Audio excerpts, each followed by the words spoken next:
buongiorno, buona giornata, ben ritrovati con Focus TG. Andiamo subito a vedere la cronaca nera. Ci sono stati 2 arresti, sono stati individuati, arrestati dalla polizia i presunti responsabili della rapina violenta ai danni di una nota pasticceria del centro di Vicenza. Vedete in queste immagini, avvenuta al termine di una nottata di azioni violente nel capoluogo berico tra il 19 e il 20 settembre scorsi. Si tratta di 2 noti pregiudicati vicentini di 28 e di 30 anni senza fissa dimora ma gravitanti nel Vicentino. Qui vedete la vittima, il pasticcere che era stato proprio aggredito e rapinato, era stato anche minacciato di morte. Le indagini sono state svolte a ritroso a partire dalla rapina con aggressione al titolare della pasticceria Soraru di Piazzetta Palladio. I 2 al termine erano fuggiti abbandonando un trolley, risultato rubato qualche ora prima in un'abitazione non lontana. Vedete qui il pasticcere subito dopo la denuncia portata alla polizia di Vicenza in questura.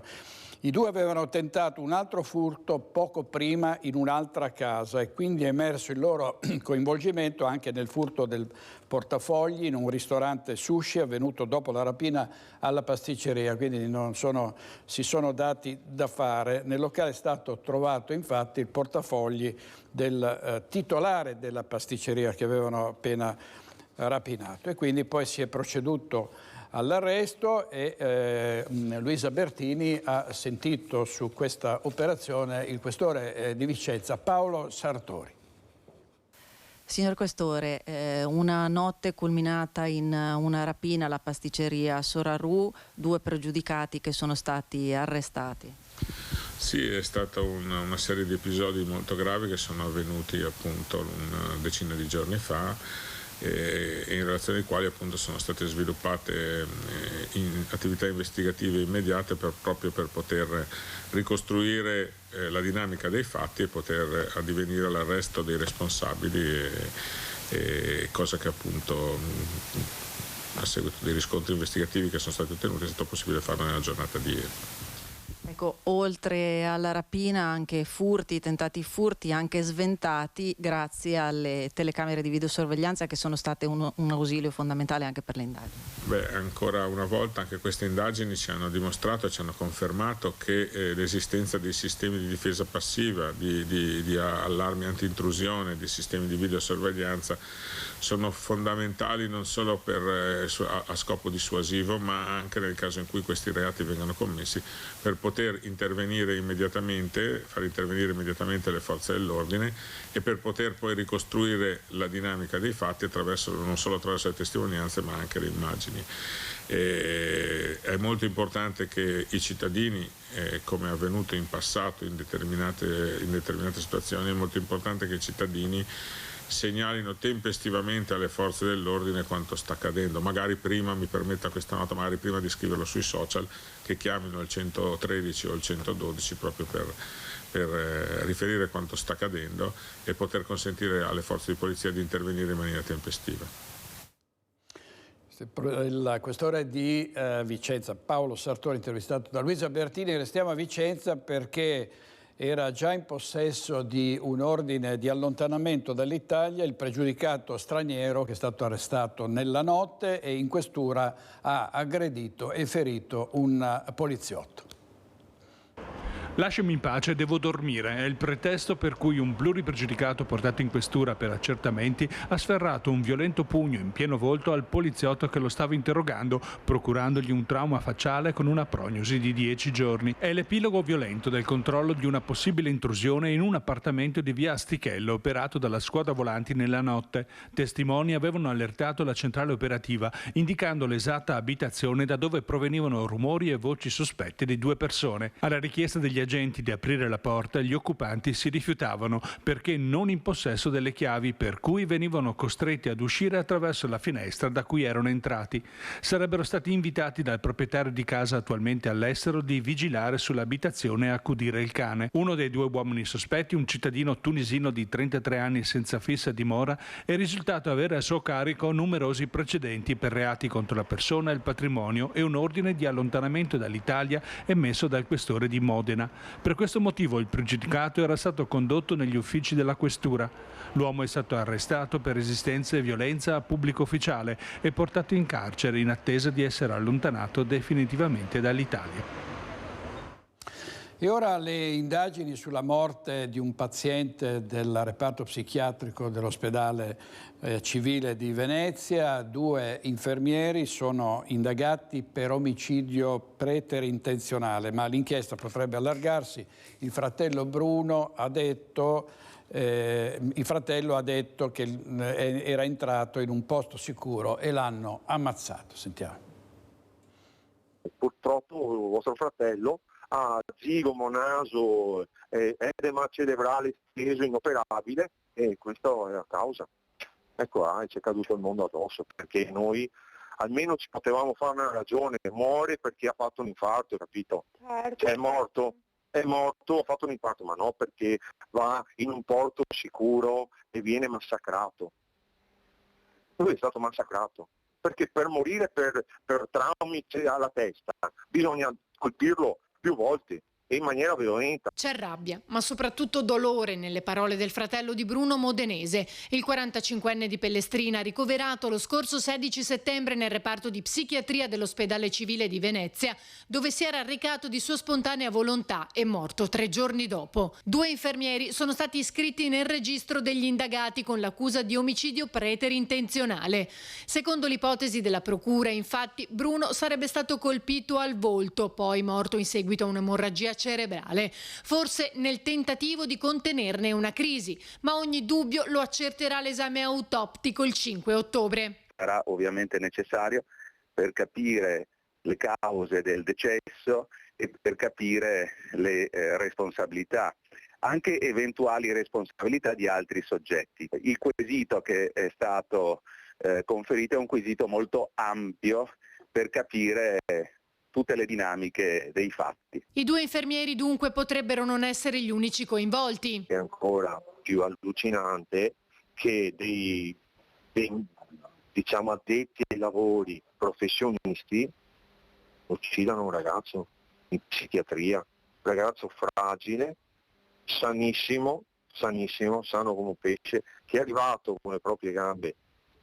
all'ospedale e quando era arrivato nel porto sicuro invece purtroppo l'hanno ucciso. Gli organi di Bruno sono stati donati. La famiglia, assistita dai legali Renato Alberini e Augusto Palese, ora si mette nelle mani della giustizia mentre affronta il dolore di questa perdita. Intanto domani sera la comunità di Pellestrina ha organizzato una fiaccolata di solidarietà. Servizio di Ilaria Marchiori, la strage di Santo Stefano di Cadore, una famiglia distrutta da Angelica Hutter al volante di un'Audi lanciata a folle velocità. Ora i familiari delle vittime chiedono pene più severe e da una perizia è emerso che, contrariamente a quanto aveva affermato la stessa Hutter, sull'auto non è stato riscontrato nessun guasto. L'Audi guidata da Angelica Hutter era in buone condizioni, nessun guasto dunque al motore né all'impianto frenante. L'ha stabilito la perizia commissionata dalla Procura di Belluno, smentendo definitivamente quanto dichiarato dalla 31enne tedesca che nelle scorse settimane dal carcere veneziano della Giudecca aveva invocato il guasto meccanico. È ormai chiaro che la causa principale della tragedia sia legata alla velocità tenuta dalla Hutter, che andava quasi al doppio del limite vigente in quel tratto tratto di strada di 50 km/h. Intanto i familiari delle 3 vittime che hanno perso la vita, Santo Stefano di Cadore, Marco Antoniello, il figlio Mattia di 2 anni e la nonna Maria Grazia Zuin, ringraziano la procura ma si appellano alla giustizia perché le pene siano più adeguate. Non è tollerabile, dicono Elena e Rocco, che la nostra giustizia interpreti gli omicidi stradali come reati da punire così poco, scrivono, lasciando i congiunti delle vittime con quel senso di ingiustizia che nessun risarcimento assicurativo potrà mai compensare. I veri condannati, aggiungono, sono i familiari delle vittime che ogni giorno vivono con un vuoto incolmabile e non chi alla fine prende il più delle volte una pena sospesa con condizionale, concludono. Ora attenderanno il deposito della perizia per poterla valutare attentamente e procedere con i loro accertamenti. Servizio di Ilaria Marchiori, molti stranieri protagonisti di fatti di cronaca gravissimi, l'uccisione del tunisino a Vigonza da parte di 2 connazionali che sono stati identificati e arrestati. Oggi il corpo di Marouane Benamer partirà da Busa di Vigonza per la Tunisia. Fiori bianchi, un orsetto, messaggi e biglietti. Molti amici hanno pianto in Italia la morte di Marouane Benamer, il 30enne tunisino ferito a morte con un tagliaunghie verso le 20:30 di sabato 16 settembre in questa tranquilla area residenziale di Busa di Vigonza. Il suo corpo, una volta conclusi gli accertamenti necessari, partirà oggi per la Tunisia, dove per desiderio della mamma sarà sepolto.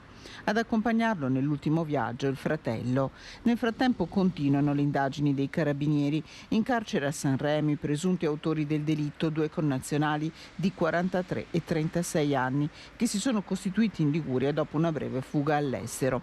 I 2 che durante l'interrogatorio di garanzia si sono avvalsi della facoltà di non rispondere, nei prossimi giorni dovrebbero essere trasferiti nel carcere 2 Palazzi di Padova. Oggi in regia Focus TG Francesco Cerone e Francesca Pezzo. Andiamo avanti con la Nera e con altri stranieri coinvolti. L'omicidio di Brusegana a Padova, ricorderete, sul lungargine Boschetto. Sul posto la polizia ha ritrovato un laccio che potrebbe essere stato usato per legare le mani del tunisino che era stato assassinato 6 mesi fa. Sentiamo Francesco Rattai.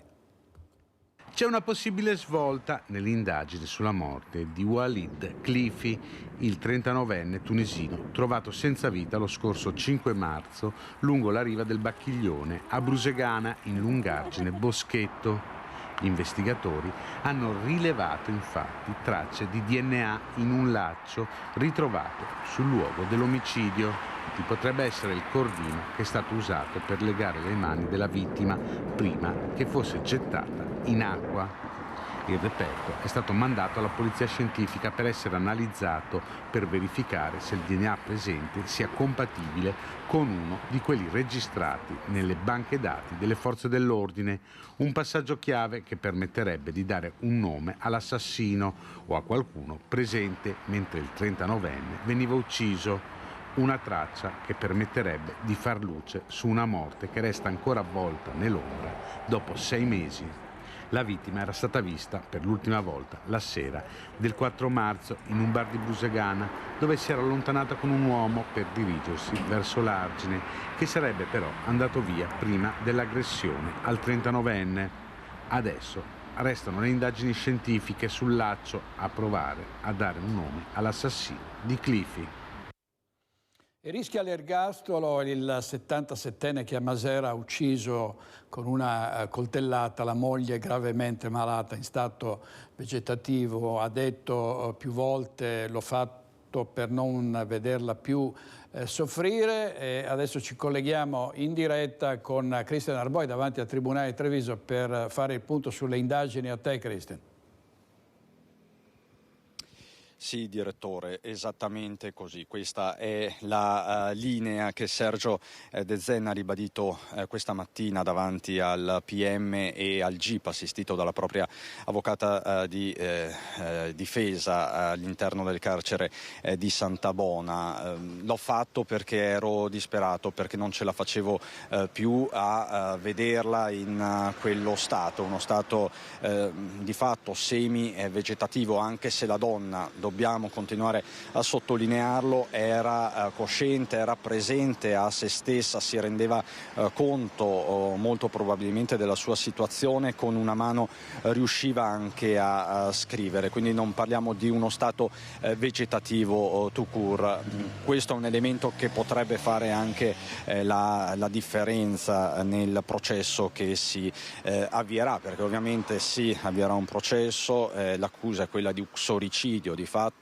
L'uomo rischia l'ergastolo. L'uomo rischia l'ergastolo, l'uomo Sergio De Zen resta in carcere perché questa mattina nel breve interrogatorio di garanzia ha ribadito di non voler essere affidato ai servizi sociali, di non voler scontare la misura cautelare a casa. Insomma, ha detto: io voglio rimanere in carcere perché con quello che ho fatto è giusto che io rimanga in carcere. Quindi anche l'avvocato, che fra qualche istante sentirete, dice di aver rispettato questa sua volontà, quindi nel corso della giornata è altamente improbabile che il GIP nella sua autonomia decida altrimenti. Allora facciamo così, direttore, poi facciamo due considerazioni a margine. Sentiamo l'avvocato Sabrina Dei Rossi, che ha lasciato nella tarda mattinata il carcere di Santabona. Sentite l'avvocato.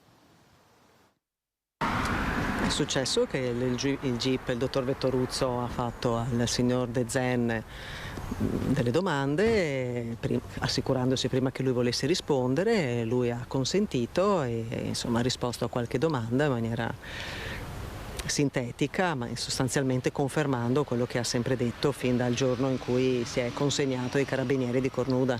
Nulla di nuovo, nulla di diverso. Ovvero che è stato un gesto che lui non sa adesso a posteriori comunque spiegare, ma che era sicuramente in una situazione di grande disperazione, che non riusciva a vedere la moglie ridotta in quelle condizioni e che sapeva che si trattava di una situazione irreversibile e non ce l'ha fatta a lasciarla così, a tenerla così. Ma quindi è stato un gesto non di impeto? Sì, come no, certo che sì, assolutamente, di impeto, assolutamente. Quindi un gesto di impeto? Sì, non l'avrebbe mai fatto, era un matrimonio solido che durava da 50 anni, non l'avrebbe mai fatto in una situazione ovviamente di lucidità.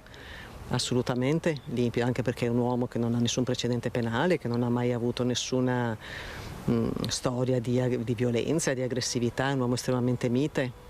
E a questo punto, avvocato, cosa succede? Lei che cosa ha chiesto per il... Niente, perché lui non vuole assolutamente niente, lui quindi non vuole una misura cautelare alternativa al carcere.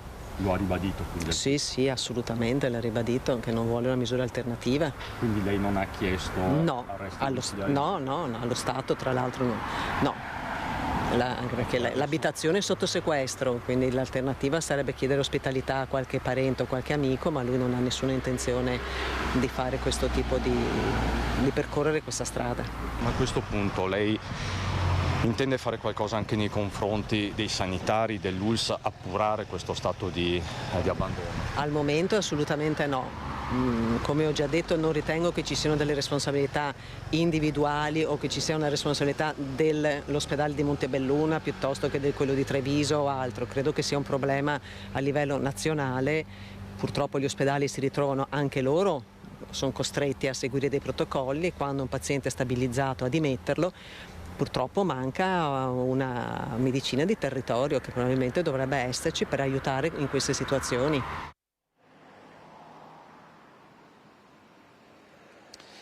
Ecco, direttore, sono parole molto precise quelle utilizzate dall'avvocato Dei Rossi, che chiama in causa la politica non solo locale, anche nazionale, proprio sul tema della medicina del territorio, quindi nessuna accusa specifica. Sapete che in questi giorni c'è uno scambio di battute anche abbastanza forte fra Comune di Maser e ULS numero 2 proprio sulla gestione specifica del caso. Ma insomma da un punto di vista giudiziario la responsabilità penale è personale e il signor De Zen se la sta assumendo tutta.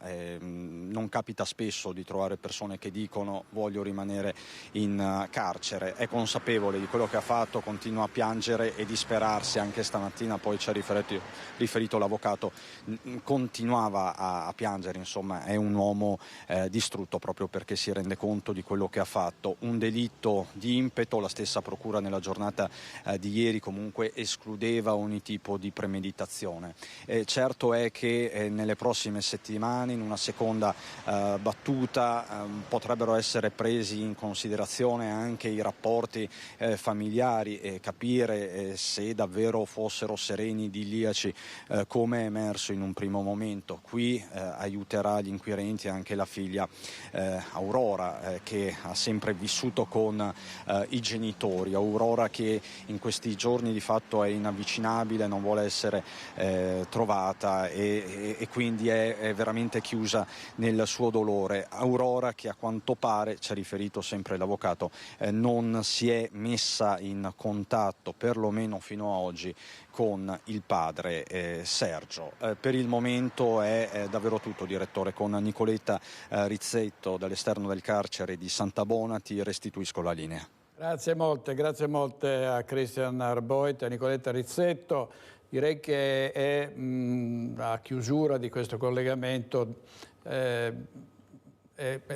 logico mostrare questo titolo del Gazzettino: uccide la moglie malata, lo psicologo Mirko Casteller ribadisce quanto aveva già detto qui a Focus e fa, di fatto si è comportato come un marito fino in fondo.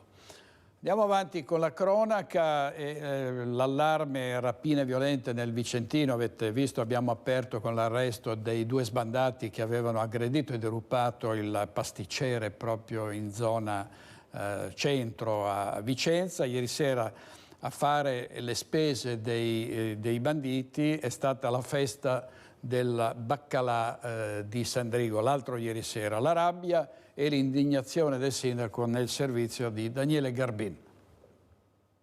Una serata conclusiva molto amara, quella di ieri sera alla festa del baccalà di Sandrigo. 2 tesorieri della Proloco sono stati aggrediti e rapinati dell'incasso della serata da una banda composta da almeno 3 malviventi. Nel parapiglia dell'aggressione una volontaria è caduta a terra procurandosi una probabile frattura ad un braccio, ma alla fine i criminali sono riusciti ad accaparrarsi il malloppo stimato in circa 30.000 euro. Sì, ieri sera intorno alle 11 ero lì sotto la tensostruttura. Il tesoriere insomma stava portando via naturalmente il corrispettivo dell'incasso ed è stato rapinato.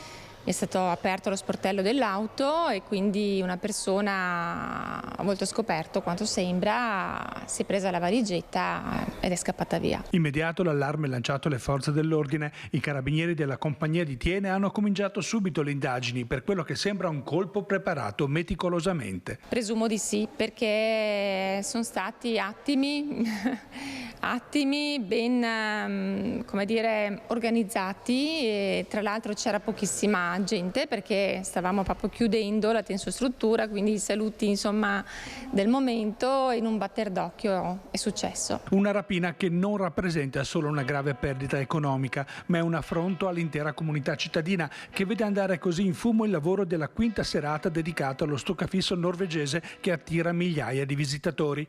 Umiliati i 250 volontari della Pro Sandrigo che programmano annualmente gli eventi gastronomici legati alla storica ricetta del baccalà alla vicentina. Quello che fa amarezza, ma tantissima rabbia veramente, è che oltre a questo atto che non so neanche come definire, l'amarezza per la Proloco, per gli organizzatori, sicuramente per chi ha subito questa rapina, ma soprattutto è una rapina che è stata fatta alla comunità di Sandrigo, perché la festa del baccalà è stata organizzata, 36esima edizione, e l'obiettivo è quello di riuscire a coprire le spese per mantenere attiva la Proroco e la promozione di tutte le molteplici attività che vengono fatte durante l'anno. Quindi non so, probabilmente il ricavato da questa manifestazione, che ormai non ci sarà più, è probabile che vengano annullate anche iniziative. E nemmeno gli ospedali si sottraggono alle aggressioni, medici e infermieri picchiati spesso dai familiari dei pazienti, forse anche per questo che c'è una gravissima carenza di infermieri e un crollo delle iscrizioni ai corsi. Ci colleghiamo in diretta con Chiara Gaiani. A te, Chiara. Direttore, buongiorno ai telespettatori. Alle nostre spalle l'azienda ospedaliera di Padova. Con noi ringrazio Fabio Castellan, che è il presidente dell'Ordine degli Infermieri di Padova. Dicevi bene, c'è stato un crollo delle iscrizioni, l'ennesimo anche quest'anno nella facoltà di scienze infermieristiche che fa capo all'Università di Padova. Poi insomma ci sono varie sedi distaccate. I numeri davvero sono impressionanti. Sì, noi riscontriamo dal nostro osservatorio una carenza infermieristica generalizzata, circa 4.000 infermieri nel panorama veneto e una carenza di iscrizioni ai corsi di laurea di infermieristica. Su 1.800 posti messi a bando nell'Università di Padova, circa 500 sono stati vuoti, quindi non sono stati riempiti. Ecco, perché la professione dell'infermiere è così poco attraente? Tra l'altro in parallelo si registra anche una fuga anche da quello che era considerato il posto sicuro, cioè dal pubblico. Ci raccontano di tanti infermieri che dall'azienda ospedaliera lasciano le sale operatorie, per esempio. Sì, allora gli elementi sono diversi e sono un po' complessi, nel senso che derivano da diversi fattori. Il primo sicuramente è la formazione e lo sviluppo di carriera. Un infermiere che inizia a lavorare in ospedale o in qualsiasi settore sociale sanitario viene inquadrato in un modo nel momento dell'inserimento lavorativo e molto probabilmente termina nello stesso modo e quindi non c'è sviluppo di carriera. Il secondo elemento sicuramente sono i contesti organizzativi che richiedono un impegno personale molto, molto forte. E la professione infermieristica è una professione che richiede impegno 24 ore su 24, 7 giorni su 7, contesti organizzativi quindi che richiedono un impegno anche nelle festività, quindi forte impegno per le famiglie e per il professionista che toglie vita personale. Il terzo elemento è sicuramente la scarsa retribuzione, una scarsa retribuzione che deriva da un paragone con gli altri paesi della comunità europea che hanno una retribuzione circa il 40% in più rispetto a un infermiere italiano. Quindi molti giovani scelgono anche di migrare verso paesi della comunità europea per avere una retribuzione e un tenore di vita migliore. Dall'altro canto della medaglia, infermieri di altri paesi stranieri scelgono di non venire in Italia come quello che avveniva anni fa, ma vanno verso paesi europei tipo Germania e Francia o paesi ancora più come paesi nordici. Ecco. Per esempio la comunità romena come infermieri è molto vasta in Veneto. Sì, noi la maggior parte degli infermieri stranieri sicuramente venivano dalla Romania, oggi scelgono altri paesi. Adesso c'era un'attrattività verso dal Sud America verso l'Italia, ma non c'è più, si è già fermata e quello che avviene è che questi infermieri vanno verso altri paesi. Ecco, è un problema sicuramente all'interno del grande piatto della sanità. Tra l'altro gli infermieri romeni sono impiegati soprattutto nelle residenze per anziani, ad esempio, dove sappiamo qual è il dramma. Io ringrazio allora Fabio Castellan, ringrazio il collega Cristian Roque Allende. Da Padova restituisco la linea allo Grazie molto a Chiara Gaiani. Vediamo un video che è stato pubblicato da infermieri in cui dicono, il mantra è "io non sono un eroe". Sentiamo di cosa si tratta. Sono lo stesso a cui fino a qualche mese fa volavi contro. Io sono quella che ha insultato per 30 anni per le tue lunghe attese. Sono quello che hai denunciato.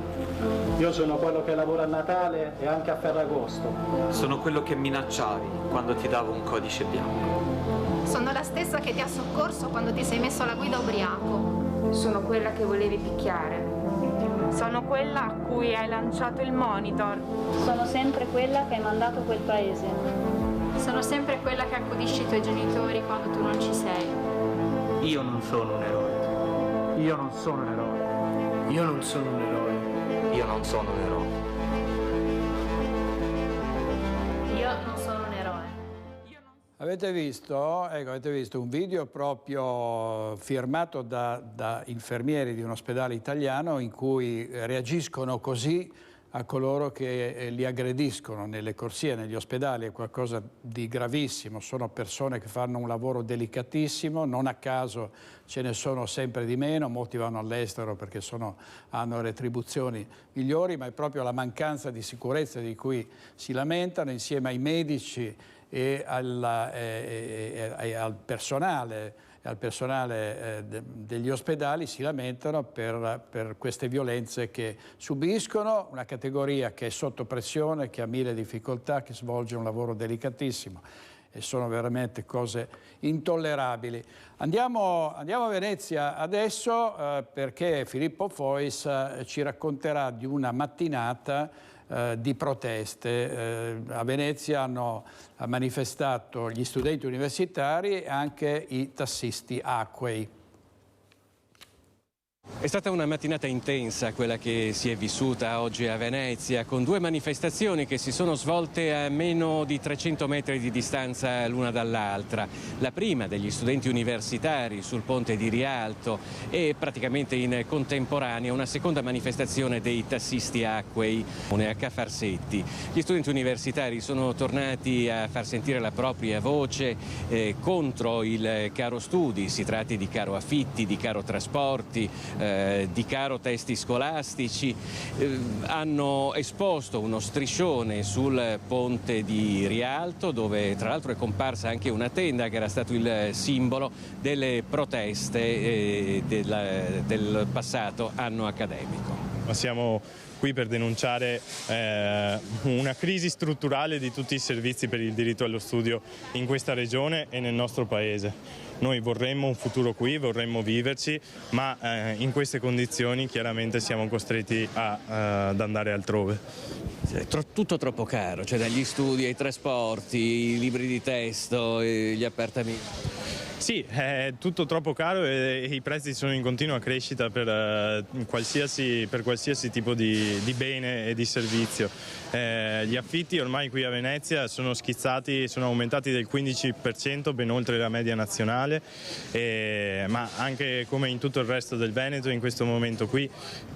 Mentre gli studenti manifestavano a Rialto, a meno di 300 metri di distanza una fila di poliziotti, carabinieri, agenti della polizia municipale sbarrava l'ingresso a dei tassisti Aquei che fanno capo ad un'associazione che si chiama ASTA, Associazione Sostituti Tassisti Aquei, i quali chiedono delle licenze che mancano da tanto tempo. Queste licenze, ci hanno spiegato, vengono negate per il fatto che già a Venezia c'è un grandissimo problema di traffico e di motondoso, ma loro rilevano, e abbiamo raccolto le loro voci, che in realtà a Venezia il traffico acqueo c'è anche perché c'è molto abusivismo. Perché a noi dicono che non c'è la possibilità di aumentare il contingente per avere delle licenze e vediamo ogni giorno aumentare esponenzialmente il livello di barche e motoscafi abusivi che organizzano servizi e fanno i servizi taxi come anche dobbiamo farli noi. Stessi, con le barche proprie. Anche gli alberghi, le vetrerie aumentano il volume di motoscafi.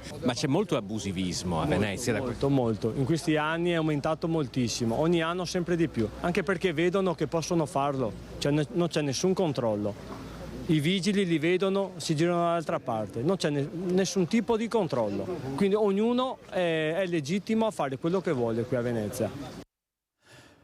Ognuno è legittimo a fare quello che vuole a Venezia, è vero, soprattutto ci sono orde di turisti cafoni che arrivano pensando di poter spadroneggiare, di potersi divertire ai danni di chi lavora a Venezia, perché c'è chi lavora a Venezia, tra questi ci sono i camerieri che spesso vengono affrontati in maniera arrogante e maleducata e ogni tanto perdono le staffe. È successo in piazzetta San Marco, una rissa tra camerieri e turisti, e ovviamente tutti danno la colpa a coloro che non arrivano qui a Venezia pensando di dettare legge e di offendere le persone. Sentiamo. Ho cercato di capire che quel video che sembra appunto che i camerieri siano loro gli aggressori, sicuramente poteva essere la situazione degenerata o iniziata sicuramente prima del video.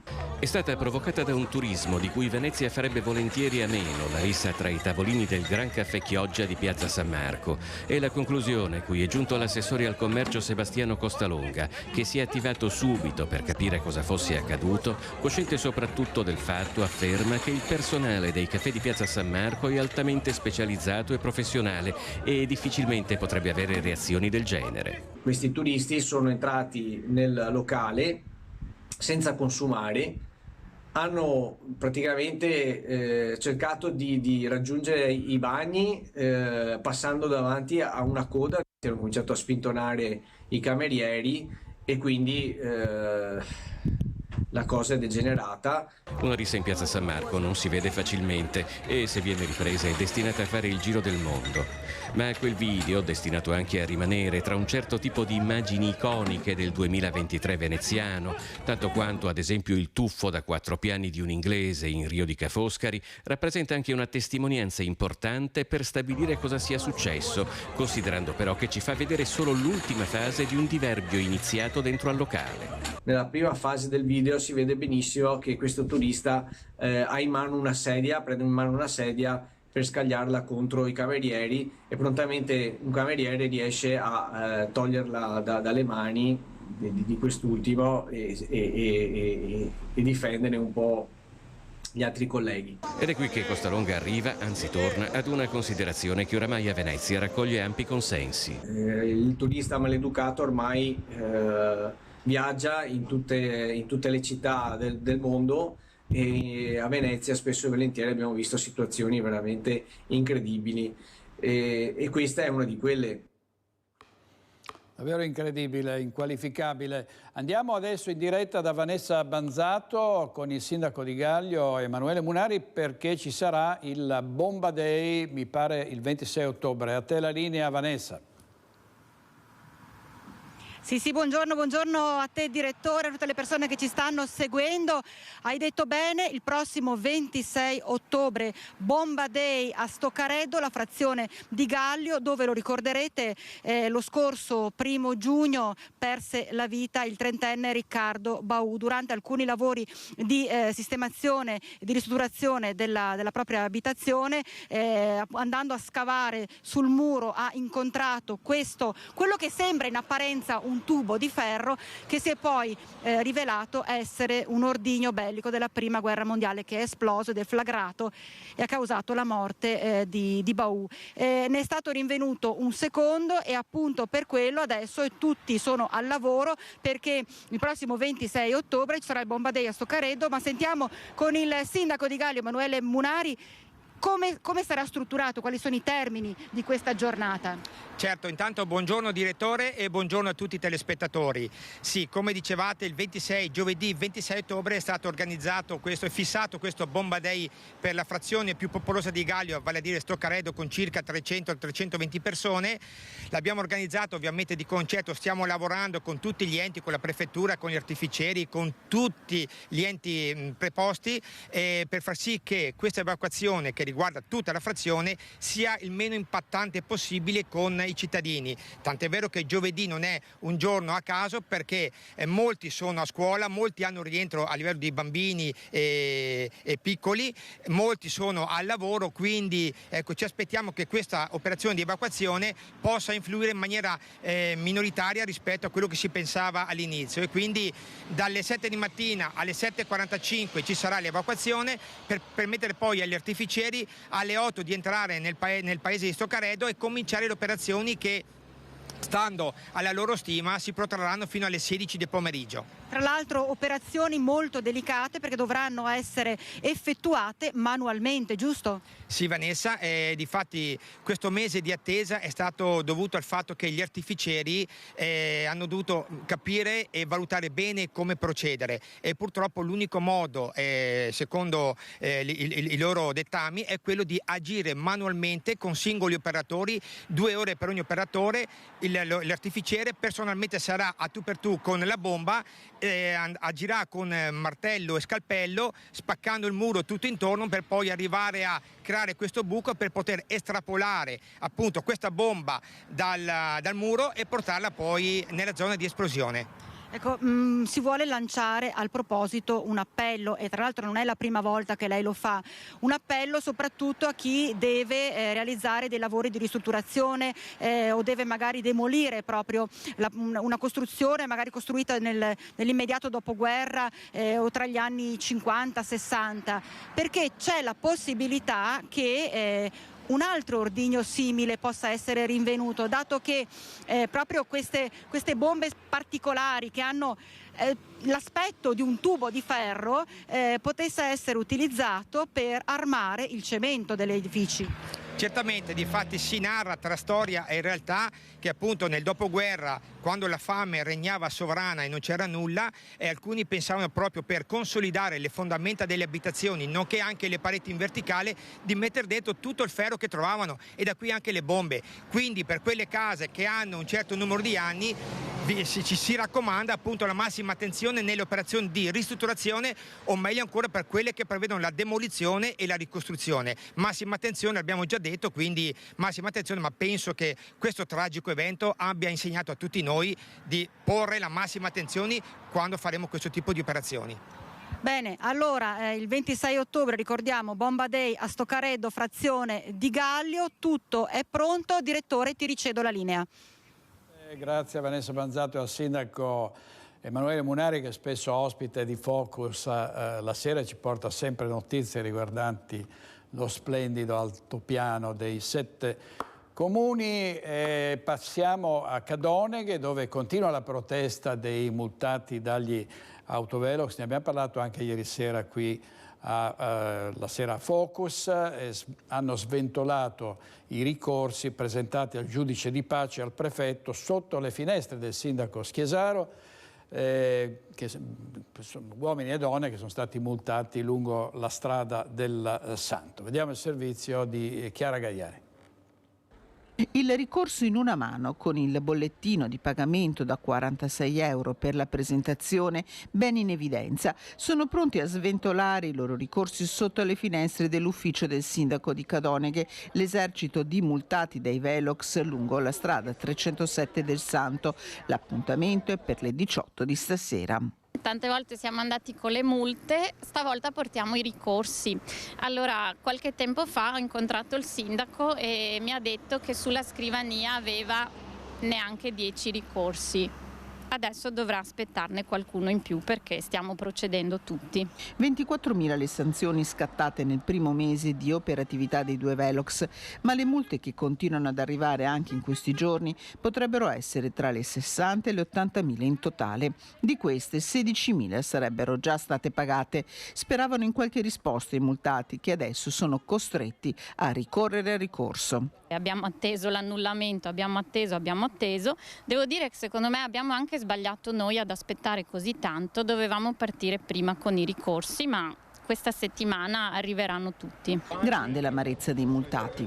La cosa mi dispiace perché da 50 anni che percorriamo questa strada non abbiamo mai superato. Io l'ho presa togliendo i 5 chilometri tollerante a 52 chilometri orari, maggiorata perché io percorrevo questa strada alle 6:30 di mattina per andare in ospedale per farmi operare agli occhi, e purtroppo dopo un po' mi è arrivata questa multa. Dopo alcuni giorni ho fatto la strada e il ritorno e mi hanno dato un'altra multa perché percorrevo la strada a 52 chilometri orari. Davvero dobbiamo andare fino in fondo, ecco, perché adesso i costi per i ricorsi saranno significativi, saranno significativi, ecco. Chi ne ha? Io, ripeto, ne ho 6 e mi ritengo fortunata, a meno che non me ne arrivi un altro, ma ci sono persone che, insomma, sono delle storie veramente incredibili, persone che ci rimettono la pensione, insomma, e la patente serve per lavorare. E c'è la protesta dei lavoratori del distretto della Scarpa in Riviera del Brenta, un distretto importantissimo in Veneto perché davvero fattura moltissimo, poi dà lustro a tutta l'economia del Veneto la Scarpa. Secondo i sindacati il comparto è in piena salute, ma il rinnovo del premio di partecipazione dei dipendenti è fermo da 3 anni. Sentiamo Filippo Foes. Assemblea generale con manifestazione dei lavoratori del distretto delle calzature della Riviera del Brenta in via dell'Industria a Fossò. È il prosieguo di un percorso di mobilitazione e protesta per il mancato rinnovo del premio di partecipazione al palo dal 2019. Scelte aziendali che secondo i sindacati stanno penalizzando seriamente i lavoratori in un periodo di forte inflazione. Il tempo di temporeggiare è scaduto, noi avevamo costruito con Confindustria e con le parti imprenditoriali una piattaforma ormai 3 anni fa. Chiediamo quindi a Confindustria di riprendere un tavolo di confronto perché obiettivo comune dovrebbe essere quello di governare insieme i processi di cambiamento di questo distretto. Il distretto calzaturiero del Brenta comprende 1 migliaio di aziende con circa 10.200 dipendenti in cui si concentra il 20% della produzione nazionale di scarpe, con un fatturato che quest'anno si stima attorno ad 1.300 milioni di euro. Le aziende si rifiutano di sederci a quel tavolo, continuando a dire che il distretto non sta facendo utili, quando i dati che ci arrivano sono completamente diversi. L'export rispetto al 2019 è cresciuto del 17,2. Qualsiasi azienda del calzaturiero industriale guadagna tra il 15 e il 20% di fatturato. Già a luglio la protesta dei lavoratori era sfociata nel blocco della flessibilità e degli straordinari. Non è solo una questione meramente economica, perché ci sono anche tutto il resto. Potrebbero fare degli accordi per il part-time per le neomamme, che ad oggi non c'è. La ripresa del dialogo tra le parti e il premio di partecipazione sono definite parti fondamentali nei rapporti di un distretto industriale. È importante che questa crescita torni nelle tasche dei lavoratori recuperando la contrattazione a secondo livello, ma è ancora più importante recuperare un'unità del distretto per traguardarlo verso le sfide del domani. È evidente che questo per noi è un punto di partenza. Sono anni che chiediamo a Confindustria di aprire a questo confronto e non escludiamo nulla perché, come lei vede anche quest'oggi, la pazienza è al termine. Il distretto della Scarpa, tanti maestri del calzaturiero in Veneto che erano partiti dal nulla, per esempio Luigino Rossi, René Caovilla, insomma potremmo citarne tanti altri. Vediamo una notizia pubblicata poco fa dal Mattino di Padova, una notizia appena arrivata sulla prima pagina del Mattino online. È morta a soli 36 anni l'autista degli autobus Claudia Brunelli. La donna è stata stroncata da una malattia, era in forze a Bus Italia e faceva parte del coro parrocchiale di Roncadette di Ponte San Nicolò. I tentacoli della mafia catanese di Cosa Nostra nel Bellunese, la mafia si è infiltrata dappertutto in Veneto, Cosa Nostra, l''Ndrangheta, Sacra Corona Unita, si è parlato troppo a lungo di Matteo Messina Denaro, dimenticando di mettere i riflettori su quello che la mafia sta combinando anche su questo territorio. E i tentacoli della mafia catanese di Cosa Nostra affiorano nel Bellunese, emergono particolari inquietanti 4 giorni dopo l'esecuzione di un decreto di confisca milionaria emesso dalla sezione distrettuale delle misure di prevenzione del Tribunale di Venezia. Tra gli immobili sequestrati a un esponente di spicco del clan Mazzei ci sono anche 3 appartamenti a Ospitale di Cadore. Risultano intestati a William Cerbo, detto Scarface, i 3 appartamenti confiscati dalla Guardia di Finanza della Questura di Padova a Ospitale di Cadore. Il dettaglio dei risvolti inquietanti emerge oggi, a 4 giorni dall'operazione che ha portato alla confisca di quote societarie e beni privati per un valore di circa 11 milioni di euro nei confronti dell'esponente catanese di Cosa Nostra. Come abbia fatto Scarface ad arrivare nel piccolo paesino del centro Cadore resta un mistero. È certo che i suoi beni immobili erano detenuti per il tramite di 17 società di comodo, alcune delle quali già destinatarie di interdittive emesse dal prefetto di Padova. Una di queste aveva fatto shopping a Ospitale, scegliendo di investire in 3 appartamenti di un condominio del paese, valore di mercato complessivo poco più di 100.000 euro. Già condannato dalla Corte di Appello di Catania per associazione mafiosa, trasferimento fraudolento di valori, bancarotta fraudolenta e corruzione, poi ancora condannato a Rovigo con sentenza confermata in appello a Venezia, William Cerbo è stato ritenuto socialmente pericoloso anche dai giudici lagunari, perché a Padova si sarebbe radicata la base organizzativa di un complesso sistema piramidale di imprese considerate dirette dal Cerbo, strumentalmente utilizzate per perpetrare truffe nel nord Italia. Dopo l'arresto dello scorso 12 luglio a Cibiana di Matteo Pandolfo, della famiglia del boss palermitano Michele Michalizzi, sembra non esserci più alcun dubbio sul fatto che la criminalità organizzata abbia trovato casa nel Bellunese. Vediamo adesso un titolo della Tribuna di Treviso, la prima pagina, vedete, fa il pieno e fugge senza pagare a Treviso e caccia al ladro di gasolio a bordo di una T-Roc Volkswagen. Un altro maxi blitz antidroga nella Marca, 50 kg di marijuana sequestrati dalla polizia in un'abitazione di San Biagio di Callalta. È stato arrestato un ragazzo di 22 anni. 50 kg di marijuana ed uno speciale macchinario agricolo per lavorarla. Ancora un maxi sequestro di droga nella Marca. Questa volta un vero e proprio deposito di marijuana è stato scoperto dagli agenti della squadra mobile della Questura di Treviso in un'abitazione a Fagarè di San Biagio di Callalta. Il blitz è scattato ieri pomeriggio ed ha permesso ai poliziotti di scoprire l'enorme quantità di droga ben nascosta in diversi piccoli bidoni occultati nell'abitazione ed in un furgone parcheggiato nel cortile. Secondo quanto accertato dalla polizia, il proprietario della casa, un ragazzo di 22 anni con alcuni precedenti, era riuscito a mettere da alcuni mesi in piedi una fiorente attività di spaccio anche al dettaglio, come testimoniato dalla via vai di clienti, alcuni dei quali sono stati individuati e segnalati quali assuntori. Lo stupefacente, come il macchinario del valore di circa 2.000 euro, è stato sequestrato. Il 22enne è stato arrestato e rinchiuso nel carcere di Santa Bona in attesa della decisione del giudice. Le indagini sono ancora in corso.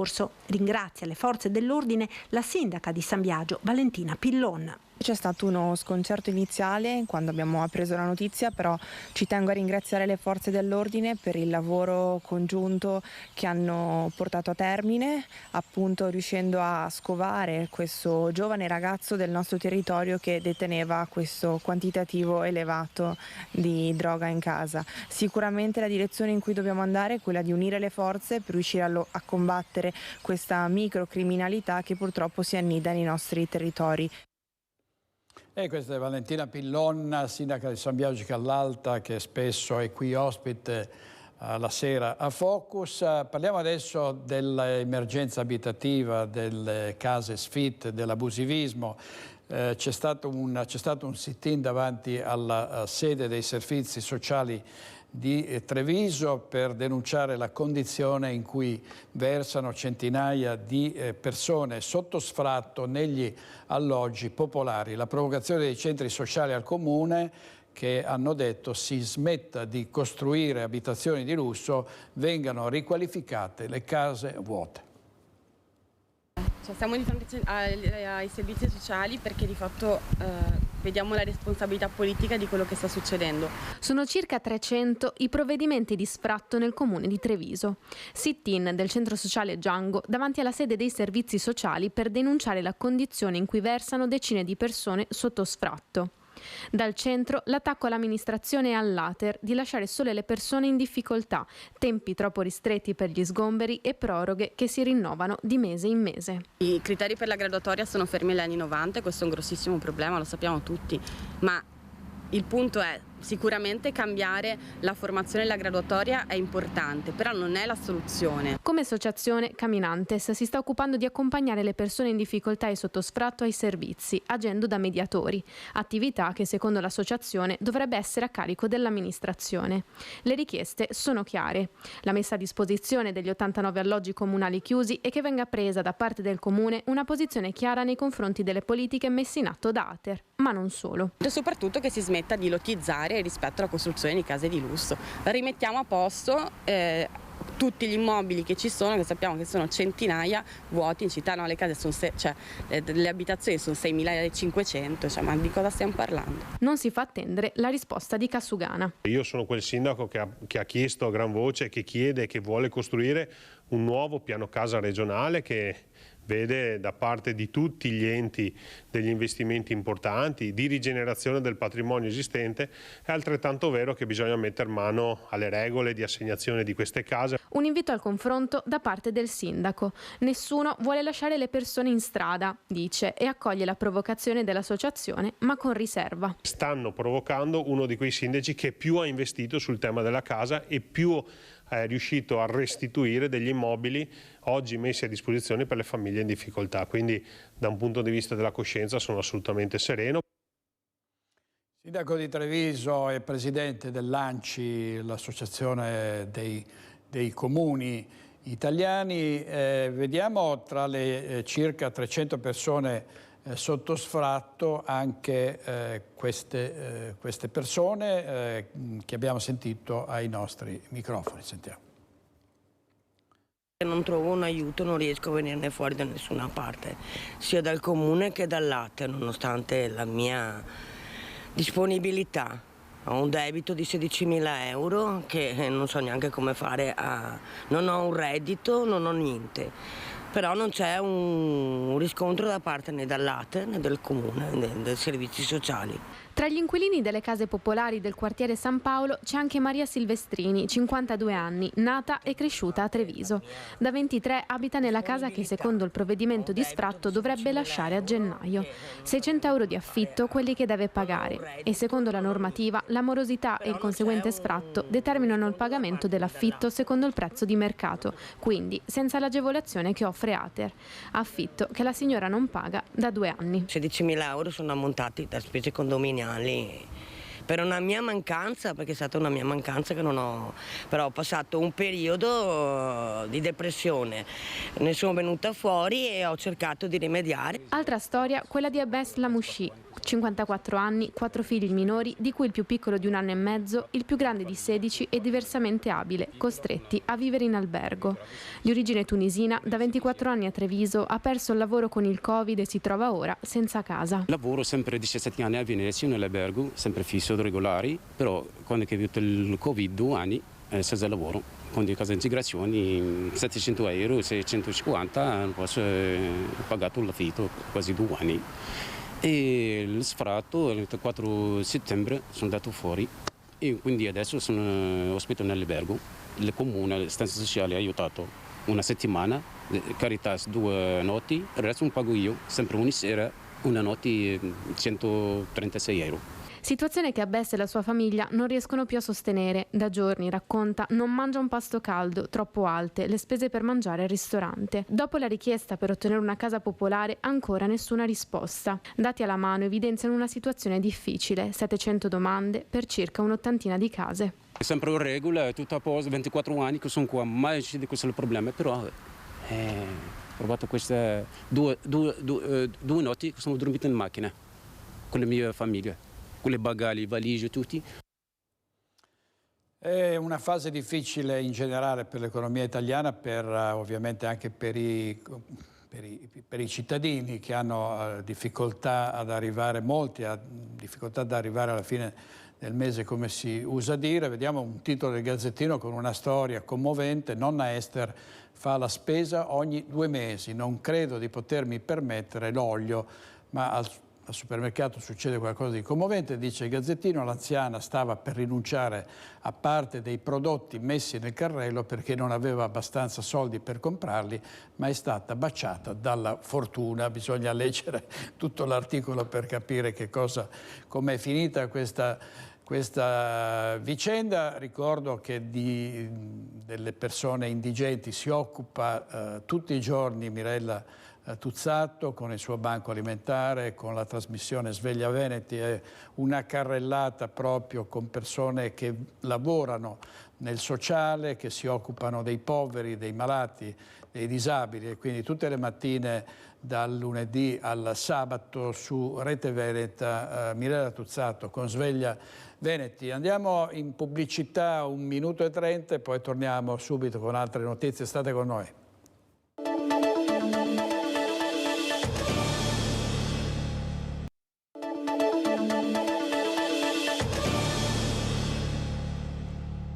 Di nuovo in diretta con Focus TG, abbiamo parlato ieri sera di migranti, ma anche della difficile condizione dei cittadini, degli sforzi del governo per andare incontro a famiglie ed imprese. Non sempre i governi ci riescono, anche quando prendono misure che possono sembrare così appropriate, ma il sintomo di quelle che sono le difficoltà proprio quotidiane di una grossa fetta della popolazione sono i furti nei campi. Ci sono sempre stati, ma è un aumento spropositato di furti di frutta e verdura proprio in mezzo alle campagne. Sentiamo cosa ci ha raccontato a proposito di mele e kiwi in particolare Lucio Zanato.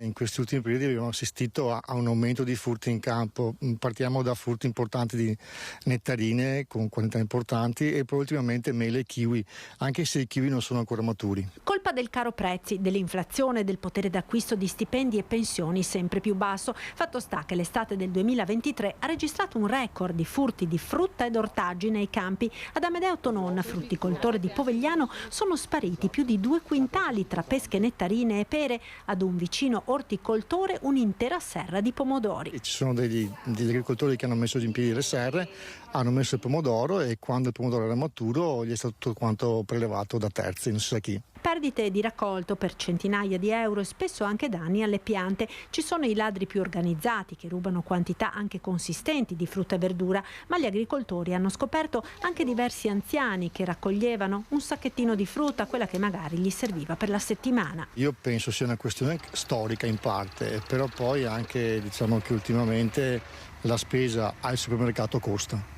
E ora magari qualcuno è incentivato a andare in campagna a prendersi la mela, il radicchio, il pomodoro, i fagioli, quelli che trovano, diciamo. Furti che disturbano anche perché alle volte, continua Tonon, basta chiedere qualche mela o pomodoro, non si nega a chi è in difficoltà. Quello che possiamo facciamo già per tante famiglie, se lo possiamo fare anche per qualcun altro in più ben venga, però dà un po' fastidio sostanzialmente che vengano a prendere il prodotto non maturo e il furto dà fastidio onestamente. E ieri a Focus una discussione sull'economia e soprattutto su quelli che sono gli interventi, sono stati anche recentemente gli interventi del governo proprio per sostenere famiglie ed imprese. Ieri sera c'erano 2 tecnici, e cioè il professor Francesco Pontelli, economista, e il tributarista Alberto De Franceschi. Sentiamo cosa hanno detto. Modus in rebus, nel senso che la verità probabilmente sta nel centro, nel senso che, come si ricorda qualche tempo fa, io ebbi a dire quando ospite della sua trasmissione che nel momento in cui i cittadini si sentono abbandonati sarebbe opportuno varare una legge all'interno della quale per ogni miliardo, per ogni risorsa destinata all'accoglienza, perché è evidente che noi siamo in una fase di profonda crisi per quanto riguarda il sistema dell'accoglienza, venisse destinata un'uguale risorsa finanziaria per le persone in difficoltà nel nostro paese.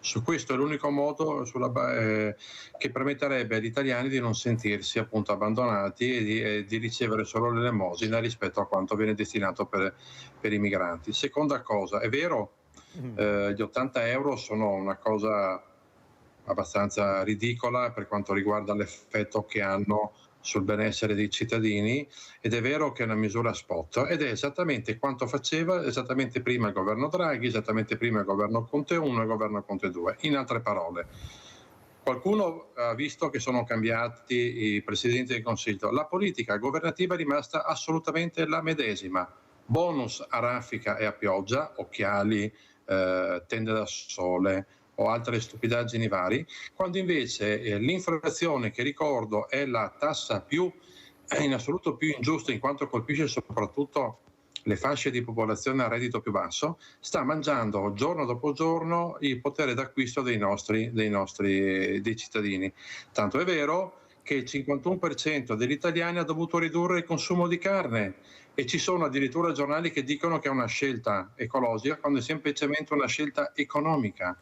Quello che se voi andate a vedere il costo medio degli scontrini nei supermercati, avete la fortuna di vederli, voi vedete che si è ridotto del 10, 15, 20% in quantità ed in valore.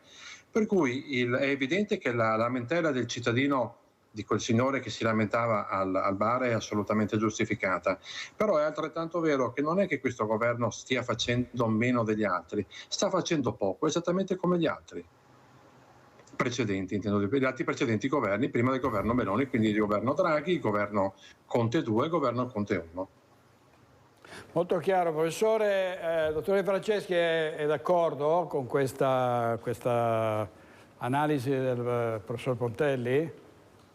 Oh, assolutamente sì, assolutamente sì. Ho sempre detto, caro dottor Baccialli, che sono manovre del Voria ma non posso, detta in Veneto, cioè nel senso vorrei fare tante cose ma alla fine non ne piglio neanche una, e soprattutto sono dispersive di quello che diciamo è il focus che diciamo un governo dovrebbe avere. Allora, noi abbiamo un governo che in questo momento è molto preoccupato a pigliare fondi per far cassa perché ha problemi, però per esempio nella fronte, aggiungo un pezzettino, fronte pensionistico, continuate a lavorare e vi diamo il bonus di 200 euro al mese, che è ridicolo, purché non andate in quota 103. Perché? Perché non abbiamo i soldi per pagarli. L'altra cosa ridicola è continuare a dire da una certa parte politica che a noi gli immigrati servono perché servono per pagare le pensioni. Ripeto, io sarei incazzatissimo se fossi un immigrato che uno mi dice vieni qui, lavori, ti fai il mazzo per 30-40 anni perché devo pagare le pensioni a chi era prima di te e te forse non ci vai. Cioè, è una presa per il culo anche a livello etico, cioè voglio dire, non è questo il ragionamento. Ultima analisi, qua non si parla mai di vedere e di ragionare sul profitto che devono avere le imprese, che è il primo tassello che l'Italia sul quale dovrebbe puntare per ripristinare la marginalità e quindi il reddito, la ricchezza. Qui si parla di aiuti alla povertà, non di vedere se non abbiamo più ricchezza, perché ho idea che se andiamo a guardare i bilanci delle aziende eccetera, quelle che sono realmente in EBIT, cioè in ricchezza, sono estremamente sempre meno, e questo è un altro problema.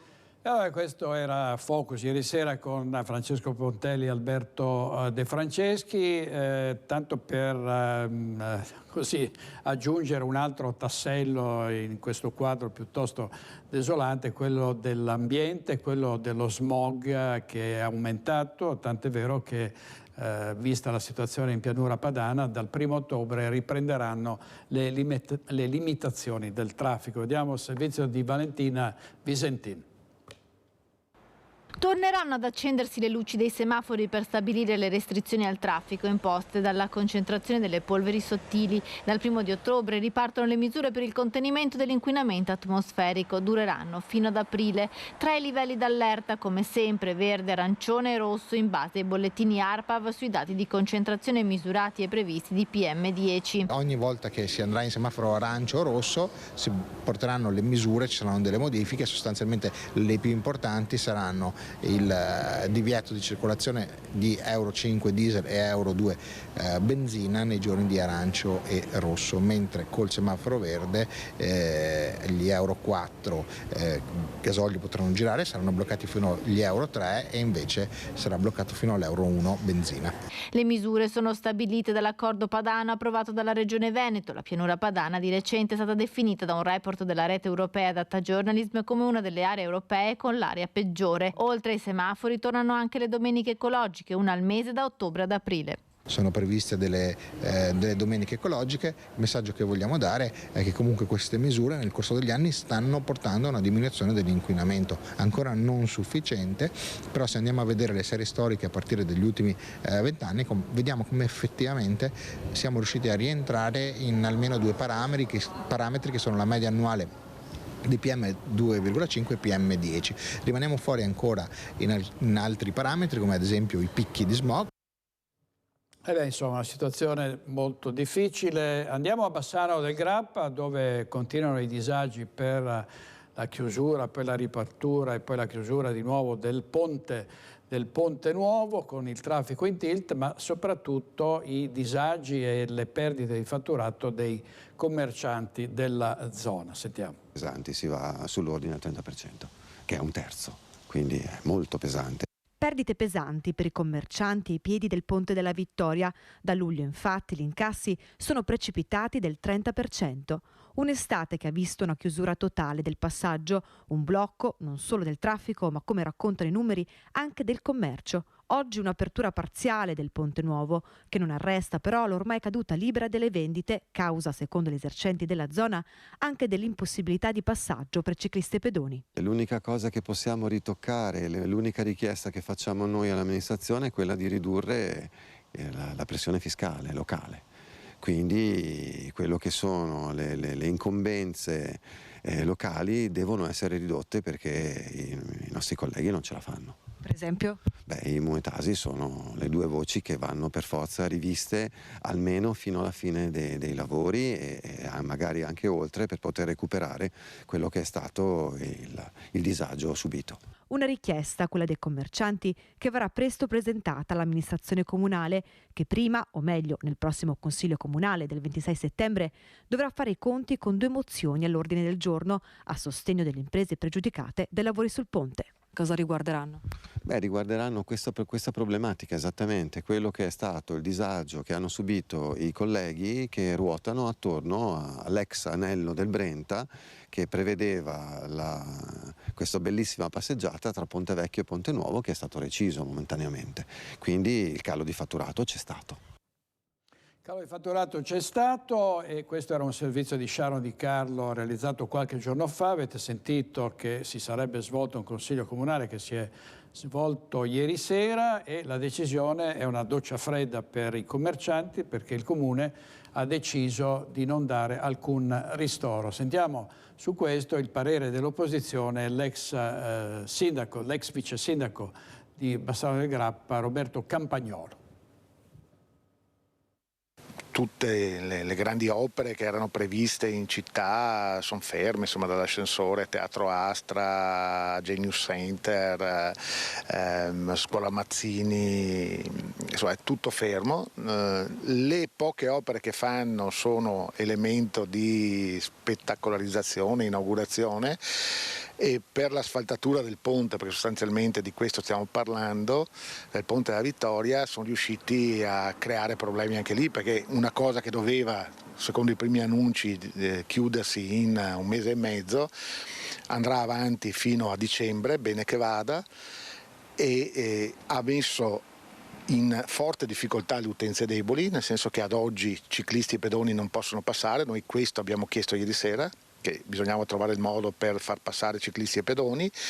In prospettiva saranno in difficoltà le utenze deboli, mettendo insieme, restringendo la careggiata e mettendo insieme ciclisti e pedoni di fatto sopra il marciapiede, quindi questo secondo noi creerà dei problemi.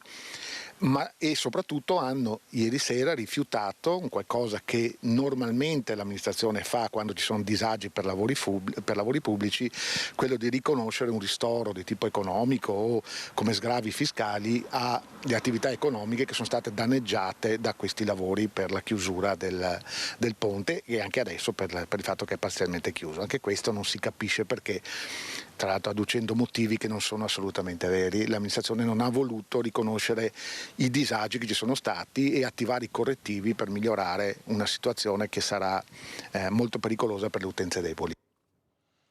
Ed è un'operazione da 21,5 milioni di euro, quella che porterà a Padova all'acquisto dell'ex albergo Storione da parte dell'Università di Padova. Vediamo.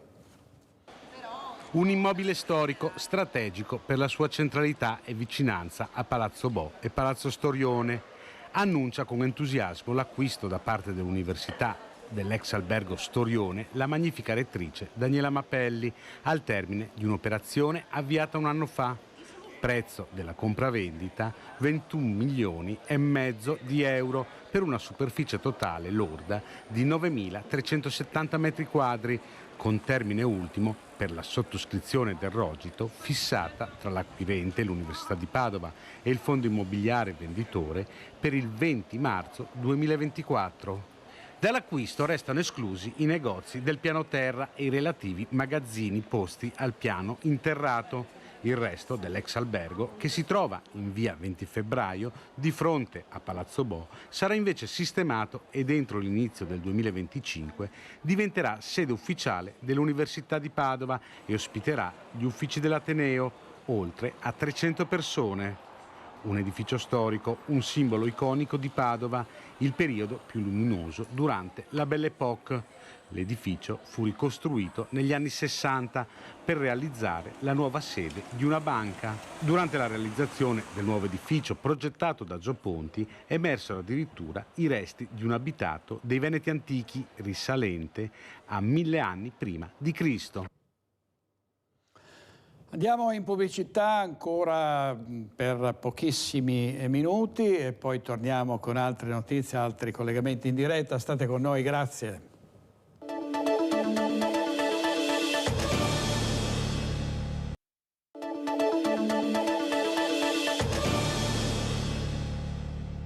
Abbiamo aperto questa edizione di Focus TG con l'arresto di 2 sbandati vicentini responsabili dell'aggressione ai danni di un pasticcere del centro di Vicenza. Era stato aggredito e derubato, sono stati arrestati. Invece è ancora a caccia al rapinatore di una cartolibreria che è stata appunto vittima di un colpo. Un rapinatore mascherato ha portato via qualcosa come 1.300 euro. Ovviamente il titolare di questa cartolibreria in ogni caso è tornato al lavoro. Sentiamo cosa ha detto ai nostri microfoni. Hanno detto di stare tranquillo, altrimenti mi menavano, insomma. Senza mezzi termini, insomma. L'avrebbero fatto, secondo lei? Io penso di sì. Sì, perché è gente drogata, non è gente, non c'è ladri da banca o da questa gente che tira su gli spiccioli per la droga, secondo me. Però le hanno detto anche se denuncia? Se denuncia ti ritroviamo a trovarti. La paura di fronte ai 2 rapinatori che ieri lo hanno derubato di 1.500 euro minacciandolo con una mazza da baseball non hanno fermato Giorgio Gianotti, 74 anni.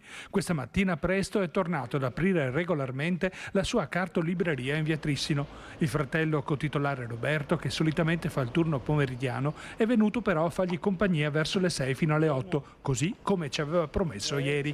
Quella è una fascia oraria a rischio per le attività che iniziano presto. Oggi mi chiudo dentro e apro quando comincia a passare la gente. Ecco, mia moglie è all'edicola a San Pio X e anche lei adesso si chiuderà dentro e anche lei aprirà a facce conosciute. Bisogna cercare di difendersi così. Giorgio ha trascorso la notte tranquilla, fortunatamente, riposando sufficientemente senza incubi.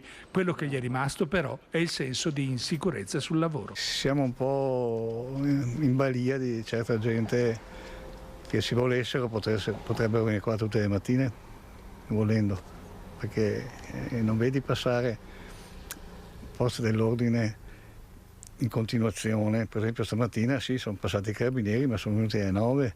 Io pensavo di vederli magari passare un po' presto. Sta pensando di magari rafforzare un po' le difese o installare una telecamera, per esempio? Ce l'ha? Ma le telecamere le avevamo e non funzionavano molto bene, le abbiamo staccate, sinceramente.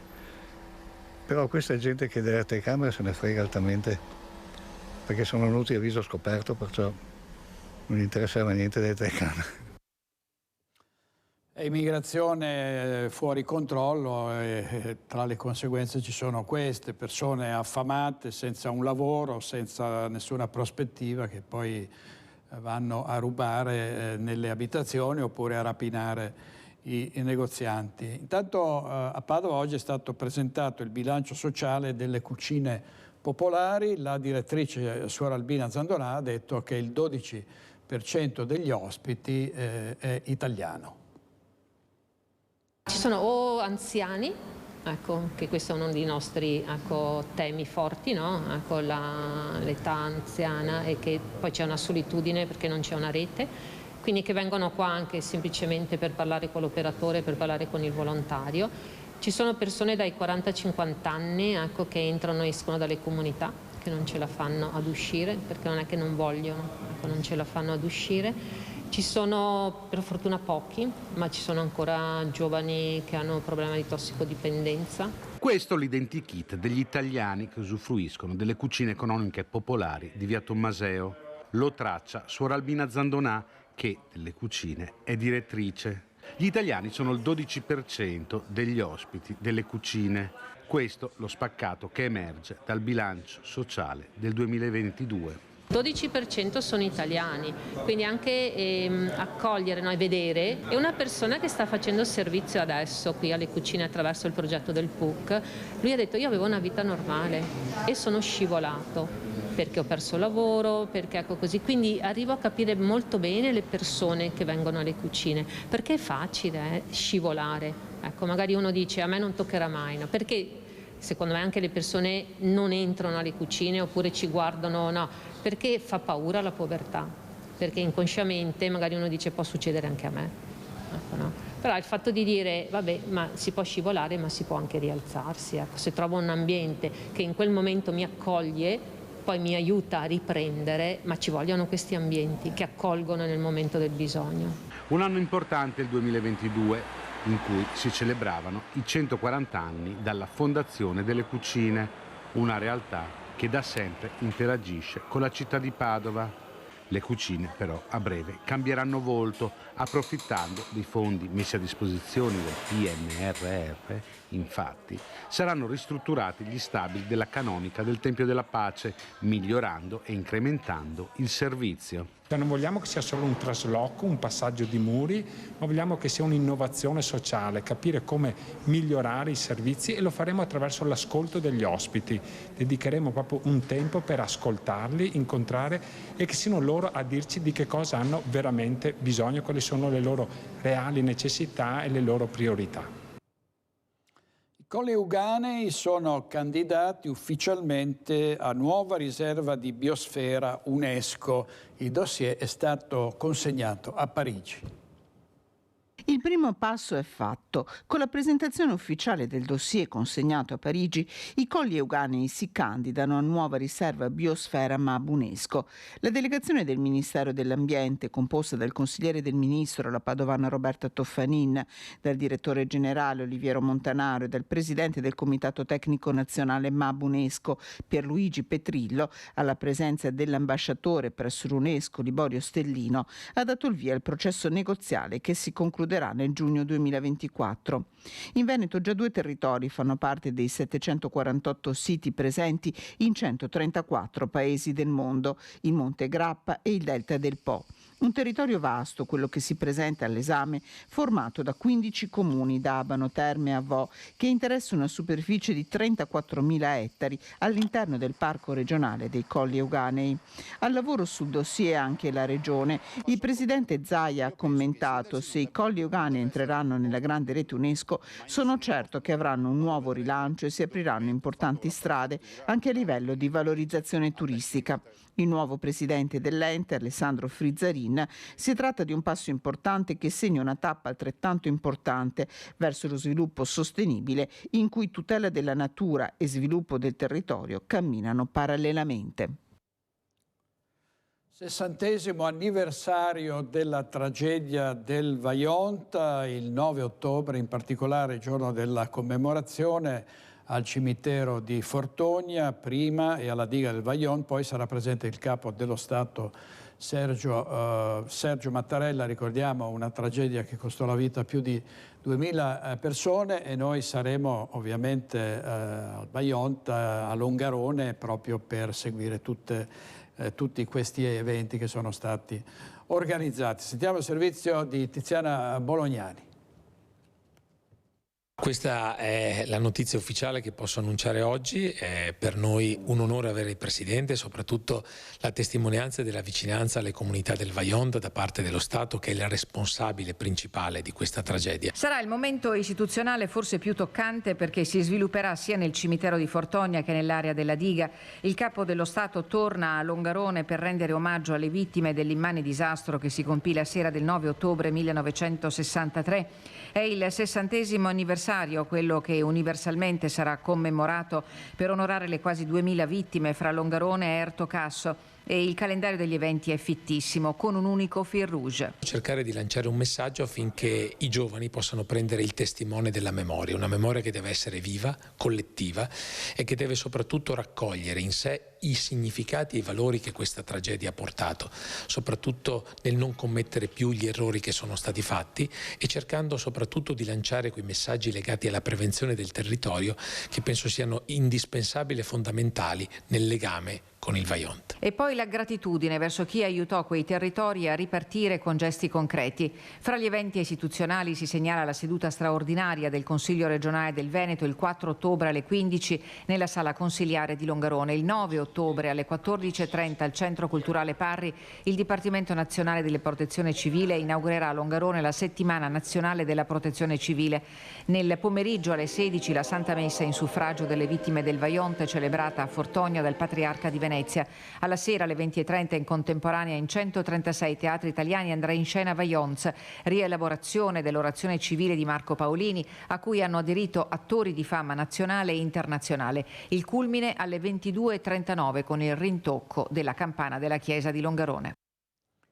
Ed è tutto per oggi, grazie al regista Francesco Cerone e a Francesca Pezzo. Ci vediamo stasera alle 21:15 con Focus. Buona giornata, arrivederci.